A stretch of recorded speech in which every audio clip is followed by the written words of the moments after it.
Hello everybody, I'm Rob Pearson, and this is the PlayStation Access rundown of the 20 PS4 games you need to be excited about in 2014. Are you ready? Then let's start with a game so big you can see it all the way from Jupiter, probably. The Elder Scrolls Online marks the MMO debut of Bethesda's landmark RPG series, but will feel instantly familiar to fans of Skyrim and Oblivion thanks to the weighty first-person combat, Tolkien-esque fantasy setting, and the fact it's going to be deeper than a debate on existentialism with Dave. Of course, the meaning of life is intrinsically linked to the rich tapestry of experiences of the individual. That's deep.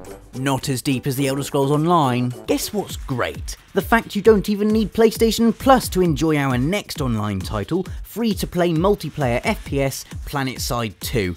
Did you know you can have battles in a massive open world with up to 2,000 players blowing the living life juice out of each other by land, sea and air? I know, it figuratively boggled my mind, as demonstrated here. And the fact you don't have to pay a penny to enjoy the epic online delights of PlanetSide 2 just makes them all the sweeter. 2014 is also set to be an exciting year for cars, and our next game, Drive Club, does the most beautiful cars we've ever seen. Special mention goes to the brilliantly designed interior upholstery, the distracting beauty of which we're blaming for us so far being absolutely rubbish at the game. As well as being fast and gorgeous, Drive Club is also very much a social creature. It likes you to take photos and make friends before belting off down the track and making said friends choke on your exhaust fumes and/or smugness. Don't try this at home, mainly because you could fall down and hurt yourself, but also because stealing things is really bad, unless your name is Garrett and you're starring in Eidos Montreal's Handsome Thief reboot, in which case we'll let you off with a warning and play the heck out of your going to be brilliant game. Skulking about in the shadows and using the very much in vogue bow and arrow is what you'll be doing most in Thief if you're playing it properly, or panicking and forgetting the controls while cartwheeling through spotlights if you're me. One game where cartwheeling is definitely allowed, in addition to jumping, nearly flying and beanie hats, is infamous Second Son, a massive PS4 exclusive starring Troy Baker and some amazo flame powers. Baker plays Delsin Rowe, a man who never has to worry about the annual rail fare hike because he can get to work like this. Smarmy git. Just because you're in an awesome game doesn't mean you have to rub it in. What we're most looking forward to with Second Son, however, is fizzing through a dense open world city and smacking everything with fire. Roll on March. It's the Grandmaster of mullets and stealth next, as 2014 sees the arrival of Metal Gear Solid 5, including prologue adventure Ground Zeroes and main events The Phantom Pain, both of which look stupidly awesome thanks to Konami's brand new Fox engine. The creeping has gone open world in the biggest series shake-up since Raiden popped up in MGS2, which allows for the use of vehicles, horses and weather that does an admirable job of ramming home how pretty everything looks. This is going to be amazing because it's Metal Gear, and also because Hideo Kojima has about as much chance of making something rubbish as Nath does of saving all the humans in Resogun. Human lost. Next up is Ubisoft's incredible looking open world hacktivist adventure Watch Dogs, which is essentially Assassin's Creed with a cyber facelift and every bit as awesome as that sounds. Another open world, this time a thronging urban sprawl packed with grime, wet pavements and corruption. Watch Dogs is all about messing things up with your phone, be it streetlights, people's bank accounts, or those things that come out of the road I don't know the name of. We're filing it under Can't Bloody Wait. This is Destiny. No, really, it's Destiny, both in terms of its brilliance being unavoidably predetermined, and also because that's its name. We're particularly excited about Bungie's PlayStation debut, as it means we get to crack out the phrase shared online universe, which sounds both important and clever, and is the whole point of this sci-fi FPS. You'll get to battle aliens with your mates, battle other people with your mates, or battle your mates themselves in a world that's huge, seamless, and obnoxiously pretty. Even better is that the beta, coming early in 2014, is a timed PlayStation exclusive. How's this phrase then? Open and persistent world, which means it's a world that's A, open, and B, persists in being huge and brilliant. This is The Crew, by the way, a play-it-how-you-like racer from Ubisoft, in which you can zoom across the United States. Apparently it takes 90 real-time minutes to drive from coast to coast. Race your friends, or take part in co-op missions with your crew. We're going to make a crew. Look how cool it already is.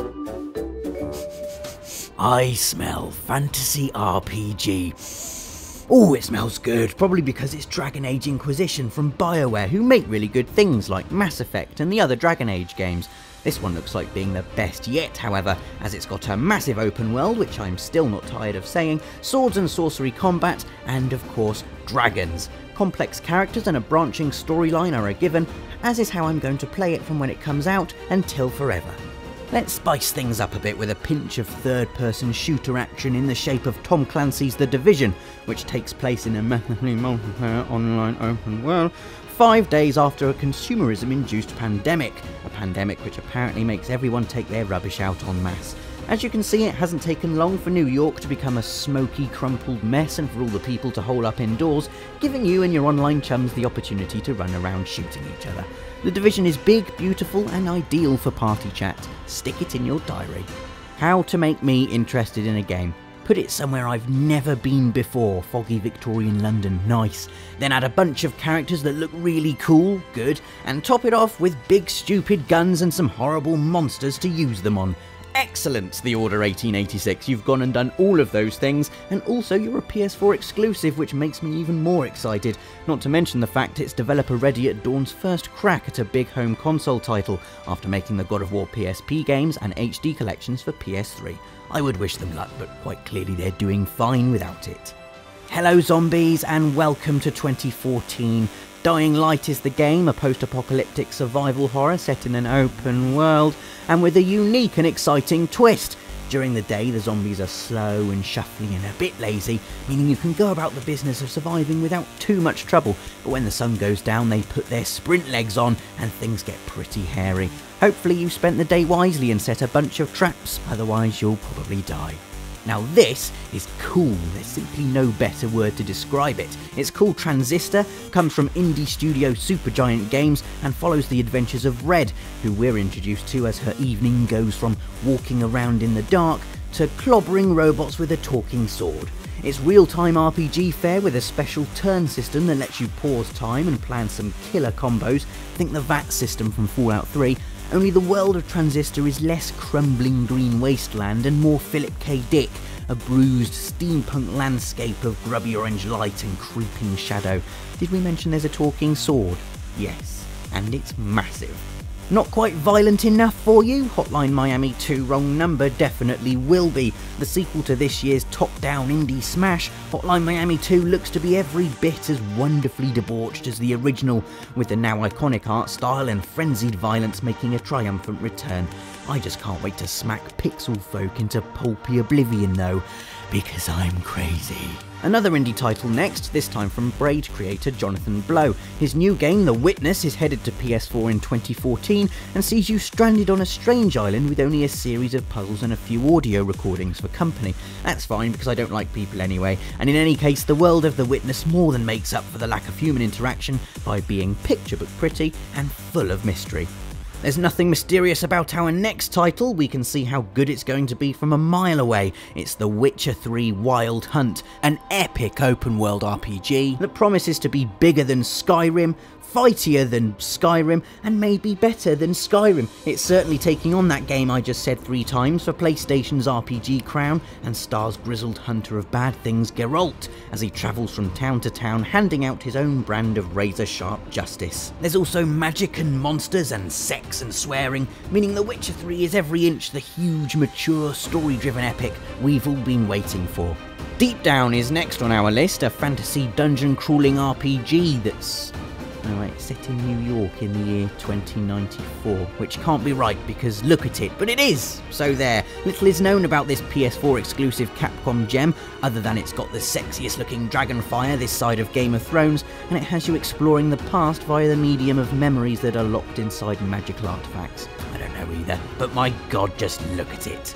Final Fantasy has been having somewhat of an identity crisis in recent years, but this instalment knows exactly what it is. A real-time turn-based hybrid JRPG that used to be Final Fantasy Versus 13 on PS3 but is now Final Fantasy 15 on PS4. Easy. All joking aside, this looks like the biggest leap forward for the series in its entire 27-year history. Dizzying action, a gorgeous, fully explorable world, and an awesome set of characters to play. In essence, everything that makes Final Fantasy brilliant with added PS4 spectacle. Believe. Yes, we're cheating a bit on this one because nothing has been announced really, not even its name. But we can't get excited about 2014 without mentioning the new Uncharted. Who knows what Naughty Dog are cooking up over in Santa Monica? All we can say for sure is that PS4 Uncharted is a thing, and also I would donate my eyelids to pharmaceutical science if it meant I could play it right now. And also because then I wouldn't be able to blink, so couldn't miss any of what is only going to be the best game in the universe ever. So there's our list for PS4 in 2014. We hope you're as excited as we are. To stay up to date with all the latest news across PS4, PS3 and PS Vita, don't forget to subscribe, and we'll be back with more awesome videos very soon.